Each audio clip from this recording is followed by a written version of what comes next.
주님께서 여러분과 함께 또한 사제의 영과 함께 마르코가 전한 거룩한 복음입니다. 주님 영광 받으소서. 그때 예수님과 제자들이 갈릴레아를 가로질러 갔는데 예수님께서는 누구에게도 알려지는 것을 원하지 않으셨다. 그분께서 사람의 아들은 사람들의 손에 넘겨져 그들 손에 죽을 것이다. 그러나 그는 죽임을 당하였다가 사흘 만에 다시 살아날 것이다. 하시면서 제자들을 가르치고 계셨기 때문이다. 그러나 제자들은 그 말씀을 알아듣지 못하였을 뿐만 아니라 그분께 묻는 것도 두려워하였다. 그들은 가파르나움에 이르렀다. 예수님께서는 집 안에 계실 때 제자들에게 너희는 길에서 무슨 일로 논쟁하였느냐 하고 물으셨다. 그러나 그들은 입을 열지 않았다. 누가 가장 큰 사람이냐 하는 문제로 길에서 논쟁하였기 때문이다. 예수님께서는 자리에 앉으셔서 12 제자를 불러 말씀하셨다. 누구든지 첫째가 되려면 모든 이의 꼴찌가 되고 모든 이의 종이 되어야 한다. 그리고 나서 어린이 하나를 데려다가 그들 가운데 세우신 다음 그를 껴안으시며 그들에게 이르셨다. 누구든지 이런 어린이 하나를 내 이름으로 받아들이면 나를 받아들이는 것이다. 그리고 나를 받아들이는 사람은 나를 받아들이는 것이 아니라 나를 보내신 분을 받아들이는 것이다. 주님의 말씀입니다. 그리스도님 찬미합니다. 예수님. 이제 연중 시기가 다시 시작되어서 연중 7주간 화요일 미사입니다. 오늘 화답송에서 너의 근심 걱정 주님께 맡겨라 너를 붙들어 주시리라 참 마음에 새겨둘 만한 말씀인 것 같습니다. 근심 걱정을 떠날 데가 없고 어떤 분 말처럼 고민이 너무 많은 게 고민입니다 라고 할 정도로 아주 고민을 불러들이면서 하는 것이 우리들의 매일매일의 삶이기도 하고, 하지만 사도 바울의 말씀처럼 사랑에는 두려움이 없습니다. 아직 두려워하는 사람은 사랑을 완성하지 못한 것입니다 라고 하는 것처럼 내일의 일 걱정한다고 해서 또 두려워한다고 해서 바뀌지도 않는데 계속 붙잡고 있는 우리들의 모습을 보면서 하느님께서 하시는 말씀, 너의 근심 걱정 주님께 맡겨라. 그리고 우리가 하느님을 믿는다라고 한다면 정말로 그런 부분도 참으로 필요하지 않는가. 화답성을 듣다 보니까 그런 생각이 들었습니다.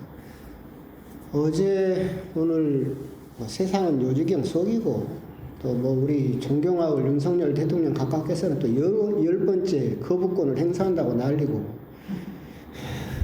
그 양반은 대통령 돼갖고 하는 짓이 거부권밖에 없는 것 같아요. 요지경 속입니다. 그런데 이제 여러분도 다 아는 것처럼 김호중이라고 유명한 트로트 가수가 또 사고도 치고 했잖아요. 그걸 보면서 저는 그런 생각이 잠깐 들었어요. 참 신기한 일이다. 이제 지금은 팬덤의 시대라고 부르거든요. 정치인도 팬덤이 만들어지고 누구만 열심히 무조건 지지를 하고 지역도 그렇고 이제 연예인도 원래 팬덤이 있었는데 그럼 팬덤 문화가 굉장히 강해졌죠. SNS를 통해서. 그래서 팬덤 문화가 강해지면 네 편, 내 편을 가르죠. 여기는 내 편, 여기 반대하는 너희는 남의 편 이렇게 따지는데 참 재밌는 현상이 그런 것 같아요.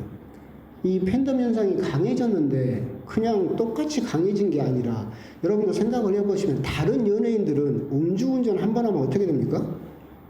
한 방에 아웃입니다. 그죠? 근데 유난히 트로트 남자 가수들은 안 가요. 그죠?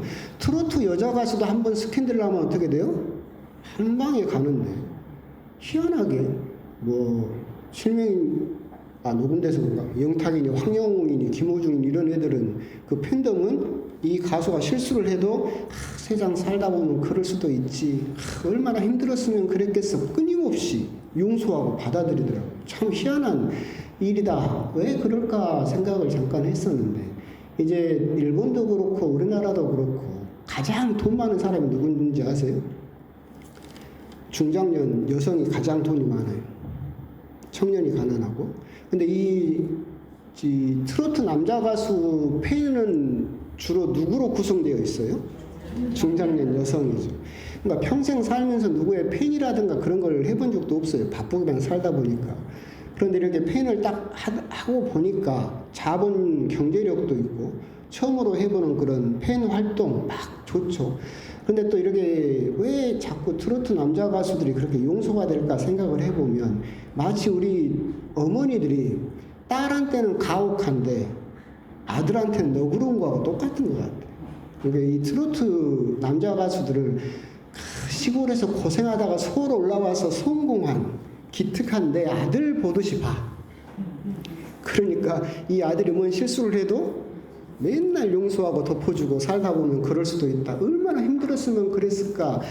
참 그런 현상이 벌어지고 있는 것이 아닐까. 다른 연예인들이나 이런 사람들은 음주운전 같은 거 한 번만 해도 한 번에 가는데 왜 트로트 남자 가수들은 팬층에서 계속 그렇게 무슨 짓을 해도 다 용서를 할까 생각을 해보면 딱 그 우리 어머니들하고 비슷하다. 딸한테는 가혹한데 시골에서 올라와서 성공한 아들한테는 한없이 너그러운 그런 모습을 이렇게 그 연예인에게 투영해서 하고 있는 것은 아닐까. 그런 거 아니면 그렇게 설명이 쉽사리 되지는 않을 것 같다라는 그런 생각도 들고 참 우리나라에서 벌어지는 참 신기한 이성적이진 않지만 참 신기한 일이다라는 그런 생각도 들고 그런 걸 보면서 참 세상이 요지경이다라는 그런 생각도 그렇게 들었습니다.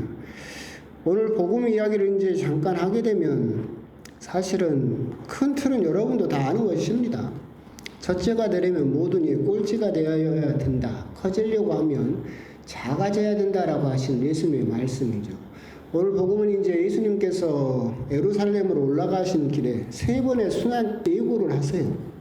당신이 순환을 받고 죽게 될 것이다 라는 순환 예고를 3번 하시는데 공관복음에서 똑같이 오늘 복음은 그 중에서 2번째 이 순환 예고입니다. 예수님께서는 당신이 사람들에 의해서 죽임을 당하게 될 것이다. 순환받고 죽게 될 것이다. 하지만 나는 부활하게 될 것이다. 열심히 이야기를 하고 있는데 제자들은 뭔 짓거리 하고 있습니까? 누가 가장 큰 사람이냐? 누가 짱이냐? 이걸 가지고 예수님이 죽든지 말든지 그냥 관심 없고 예루살렘에 올라가면 누가 최고 제자 짱이냐? 이걸 가지고 싸우고 있었어요. 예수님께서 보시면 참 한심한 일이죠. 그래서 어린아이를 이제 불러서 이 당시 이제 어린아이는 옛날에 한번 말씀드린 바와 같이 여자와 어린아이는 사람과 동물 사이의 존재예요. 사람은 아니고 동물도 아니고 그 사이 존재. 그 중에서 어린아이는 이제 더 어떻게 보면 대접을 받지 못하는 가장 작은 일을 이제 상징하고 있죠. 이 사람들은 크다를 가지고 싸우고 있을 때 예수님은 그 당시에 가장 작은 일을 보여주는 거죠. 그래서 너희들이 인간적인 서열, 크다 작다를 싸우고 있을 때 너희들이 이 어린아이를, 근데 여기서 중요한 것은 내 이름으로 해요. 그냥 네가 인간적인 호의라든가 이런 게 아니라 예수님 이름으로 그렇게 어린아이처럼 작아지면 너희들은 큰 사람으로서 대접받게 될 것이다 라고 하는 거.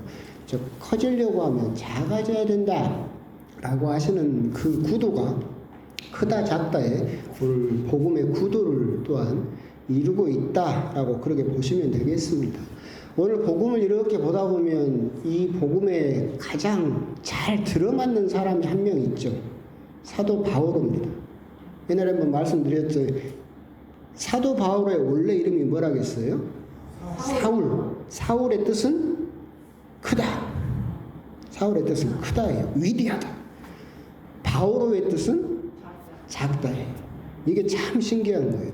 이 사울이라는 이름, 즉 커지기를 원했고 큰 사람이 되기를 원했고 위대한 사람이 되기를 원했을 때 사울은 사람들에게 돌을 던지던 사람이었죠. 그러다가 예수님을 만났어요.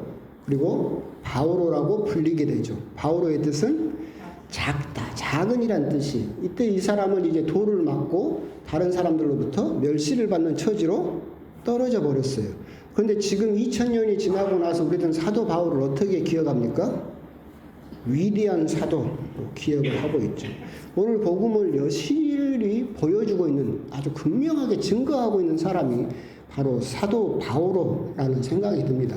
이 지상에서 인간적인 눈으로 서열을 따지면서 자꾸 누가 크냐 작냐 많냐 뭐 적냐를 가지고 따지고 있지만, 하느님 편에서 봤을 때는 어린이처럼 가장 작은 일을 예수님 이름으로 품어줄 때, 그렇게 작아질 수 있을 때 오히려 커지는 사람이 될 수 있다라고 하는 것을 사도 바오로가 또 여실히 보여주고 있고, 오늘 복음을 이해하는데 가장 또 중요한 그런 힌트이지 않을까, 이제 그런 생각이 듭니다. 역시 우리 역시도 이 지상에서는 크냐 작냐 돈이 많냐 적냐를 가지고 끊임없이 싸울 때, 그래서 다른 사람보다 서열을, 더 높은 서열을 갖기를 원할 때 예수님께서는 오히려 더 작아지기를 원하시고 계시고, 우리 세상의 눈으로 볼 때는 그게 작은 사람인 것처럼 보이지만 하느님 눈에는 오히려 큰 사람이다라고 하는 거, 그런 거에 대해서 뭐 생각을 하셨으면 좋겠습니다. 옛날에 농담처럼 제가 그런 말씀을 드렸잖아요.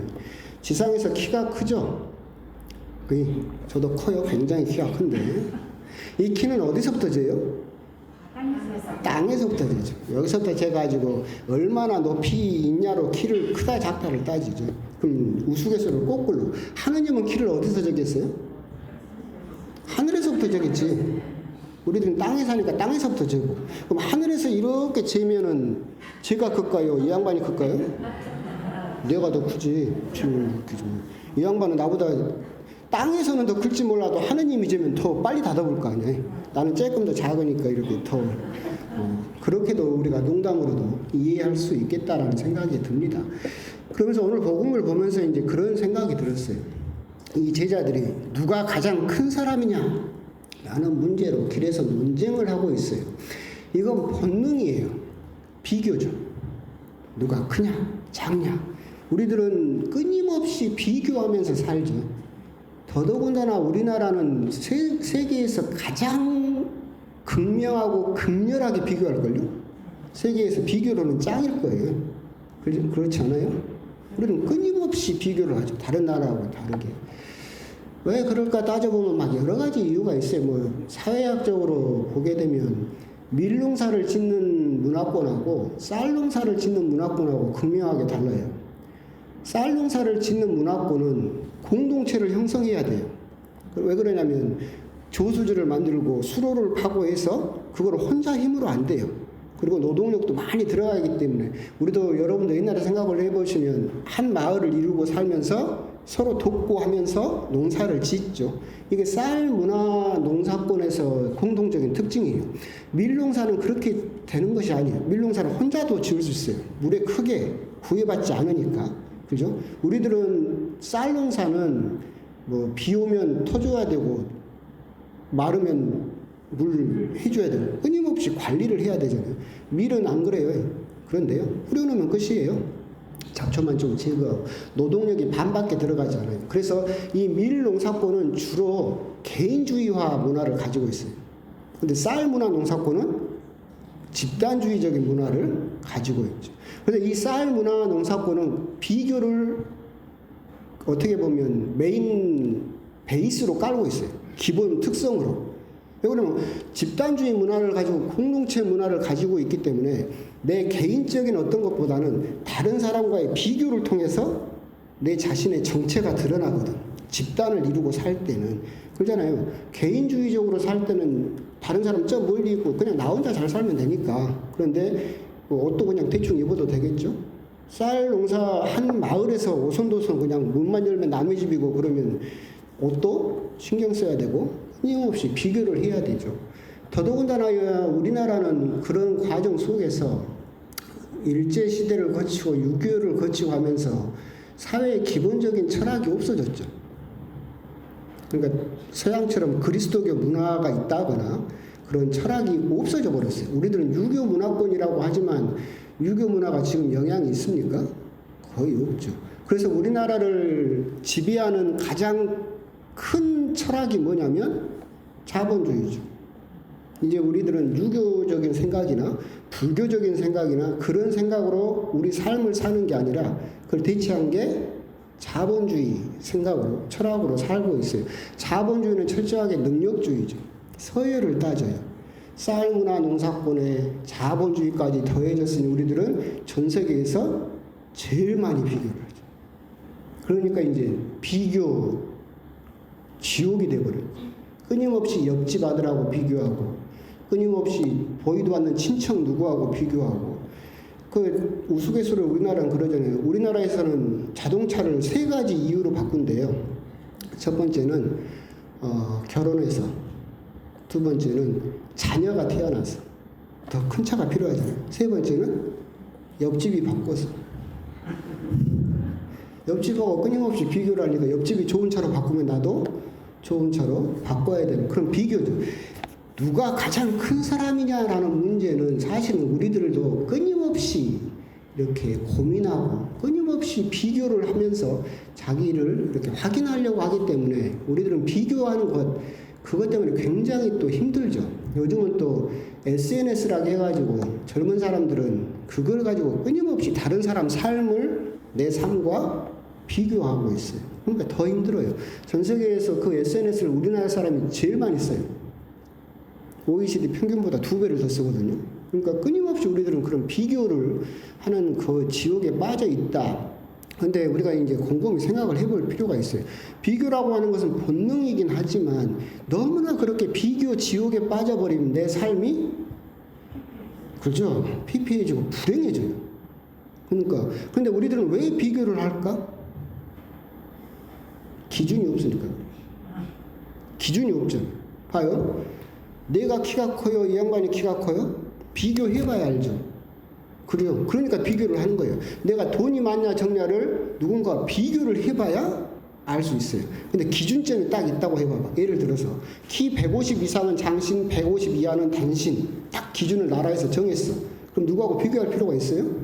없어요. 아, 나는 장신. 이렇게.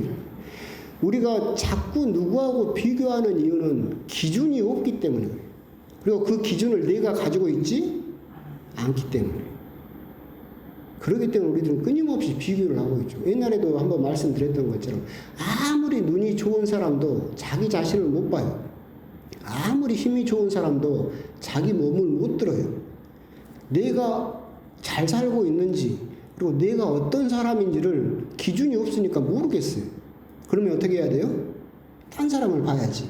아, 저 사람과 비교해서 나는 잘 살고 있구나. 아, 저 사람하고 비교해서 난 그래도 부자구나. 이렇게 끊임없이 비교를 해야만 내가 어떤 사람인지 대충 알 수가 있죠.